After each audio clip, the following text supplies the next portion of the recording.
Hi అండి అందరికీ. ఈరోజు అరటికాయ ఆవపెట్టు కూర చేస్తున్నాను. ఉసిరికాయ సైజ్ అంత చింతపండుని శుభ్రంగా కడుక్కొని అరగంట ముందు నానబెట్టాలి. చింతపండు నానిన తర్వాత చక్కగా రసం తీసి పక్కన పెట్టుకోవాలి. పచ్చి అరటికాయలు 2 తీసుకున్నాను. వాటిని కూడా శుభ్రంగా కడిగి తుడిచిపెట్టాలి. ముక్కలు ఉడికించుకోవడానికి చిన్న కుక్కర్ తీసుకున్నాను. అందులో 2 గ్లాసుల నీళ్లు, కొంచెం సాల్ట్, 2 స్పూన్లు చింతపండు రసం వేసుకోవాలి. అరటికాయలు చెక్కు తీసి ముక్కలు తొరిగి డైరెక్ట్ గా ఉప్పు నీళ్ళలో వేసుకోవాలి. 1/2 స్పూన్ పసుపు వేసి మూత పెట్టుకుని 3 విజిల్స్ రానియాలి.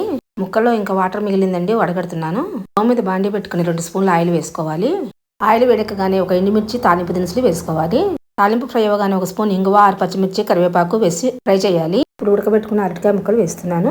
ఒకసారి ముక్కలు కలుపుకొని రుచికి తగిన సాల్ట్, 1/2 స్పూన్ కారం వేసుకోవాలి.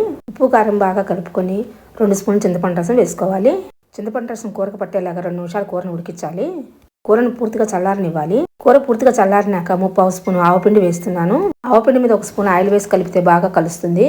1 స్పూన్ ఆవాలు మిక్సీ పెడితే ఎంత వస్తుందో అంత వేసుకోవాలి.